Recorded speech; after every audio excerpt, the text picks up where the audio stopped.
If I were to say the word platformer, what would be the first thing to pop into your head? You would probably think of either an overweight plumber with the most incredible calf muscles ever, or a hyperactive hedgehog who likes to live life on the edge. Mario and Sonic are where gamers typically go to get a very enjoyable platform experience. One provides a vast open world where you can explore, while the other offers extremely fast-paced gameplay that will keep you on the edge of your seat. While these are good franchises, there is another character, which, while less known, still has amazing games, and his name is Rayman.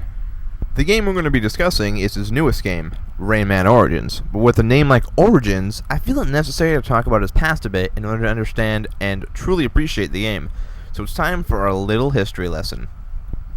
Rayman started as a simple, harmless little character in a 2D platformer in 1995. It was created by Ubisoft and eventually released on several different platforms. The plot was simple.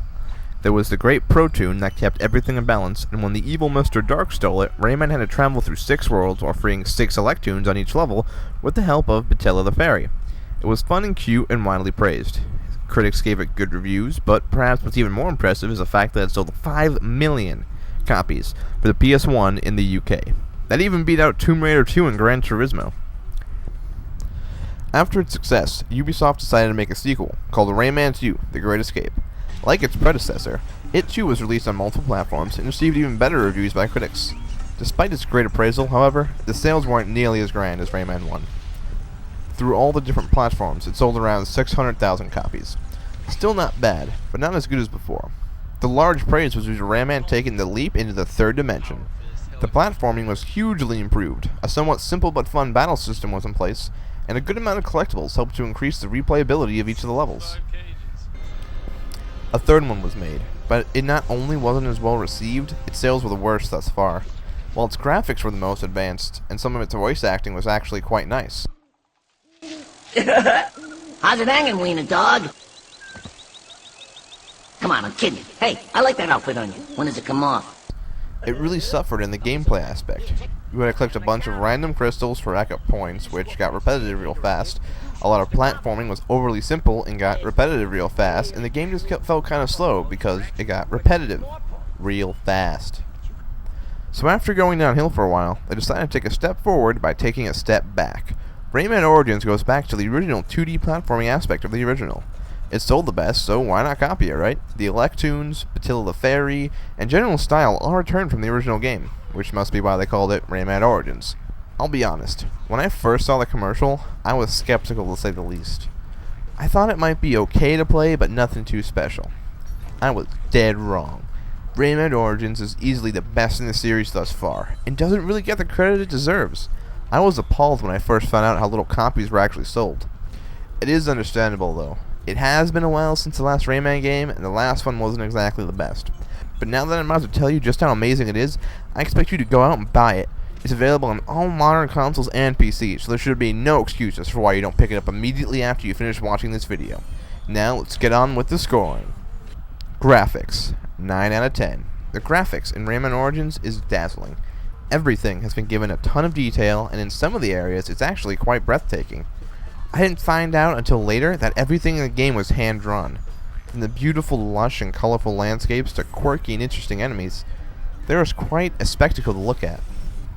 The bosses especially have a lot of detail put into them, each having huge personalities despite there being no description or interaction between them and Rayman. Other than him kicking their asses, that is.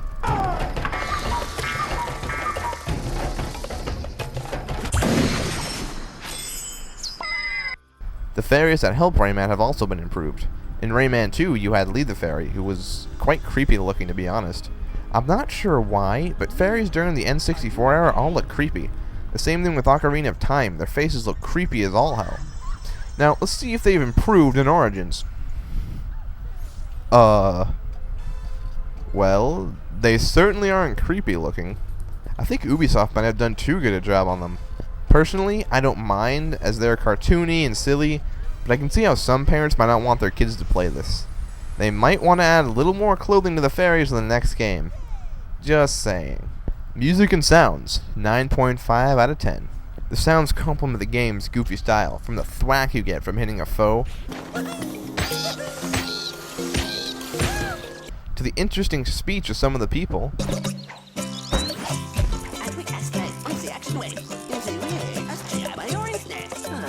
it is all very pleasing to the ears.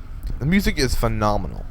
This game has some of the best music I've ever heard, which is odd considering some of the vocals accompanying it sound so silly. I've never felt like the music was ever out of place. The music in the Desert of Didgeridoos, for example, sounds mysterious like the area. You never know what you might find in a desert, and the fact that when you run across wires it plays notes complements the music quite nicely.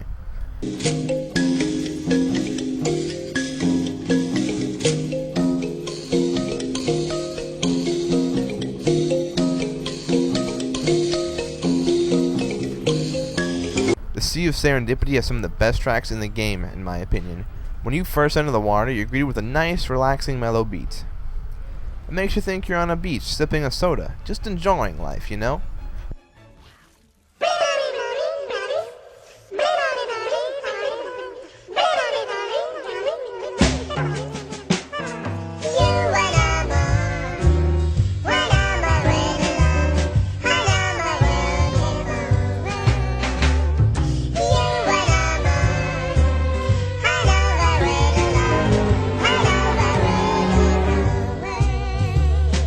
But when you go deep enough, oh boy, the music changes to reflect just how mysterious and dark the sea can be.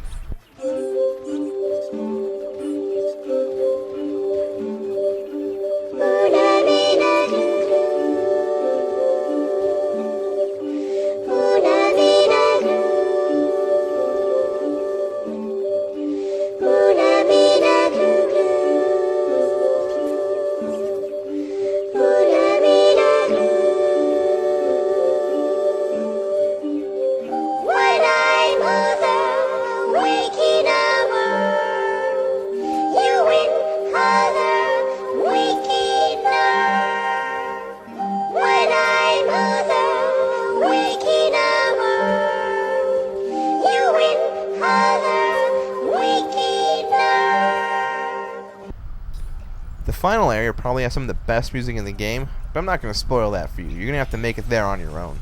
Hell, even the intro has amazing music, and it's just a bunch of people being lazy and sleeping all day. The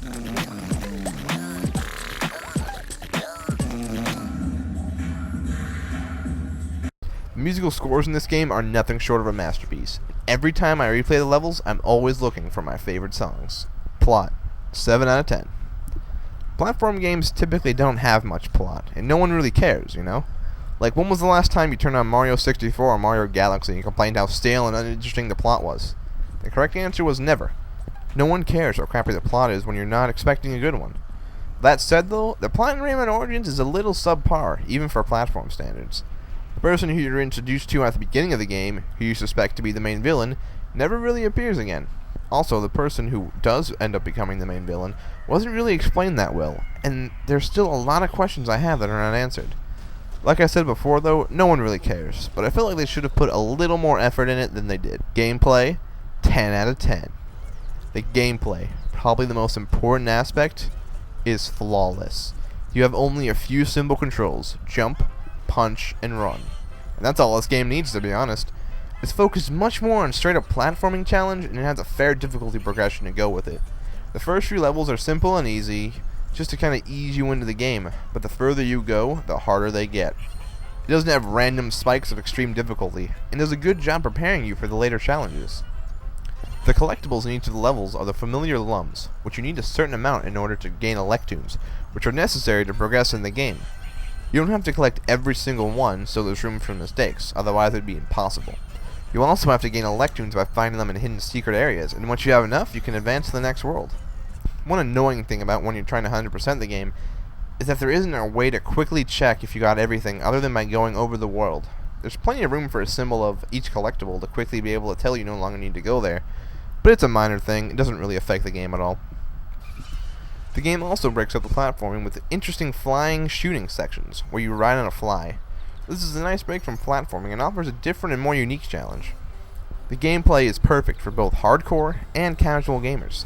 If you're hardcore, you can take the challenge of the game solo, which can be quite difficult. Towards the end of the game, the flying stages especially, it gets really hard to collect enough lums without dying.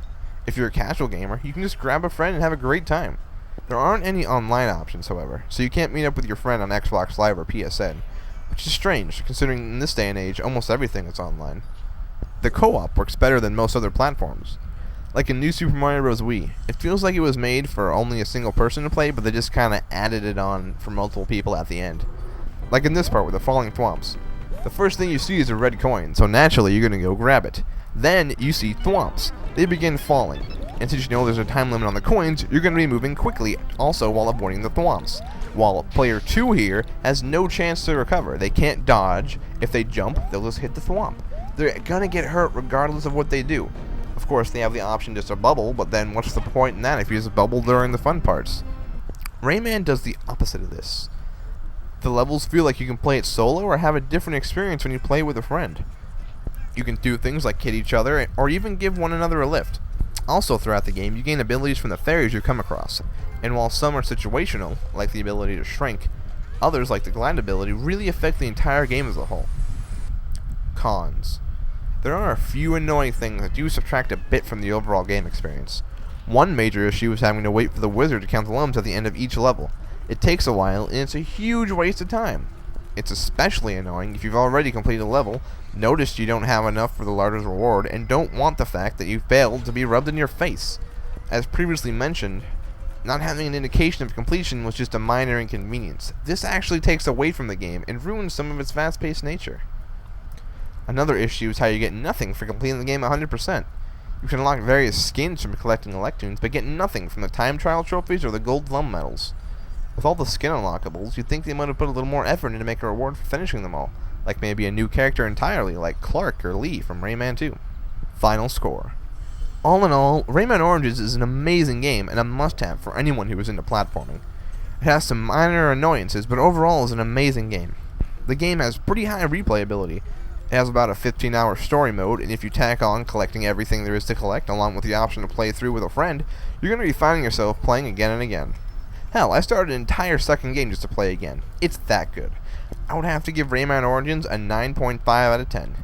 The issues are minor and can easily be removed for their next game, Rayman Legends, which I plan to pick up the first day it comes out. Thank you to anyone and everyone who decided to watch my review. This is my first review, so any feedback would be appreciated. You know, what I did bad, what I did good, anything at all. I know personally I have some problems that I messed up on, and a lot of that is because I have a very bad editing software, but I'm going to learn how to use Sony Vegas, which I hear is much better, so just thank you everyone. I really appreciate any feedback you give me, and stay tuned. I might just do another one. Adios.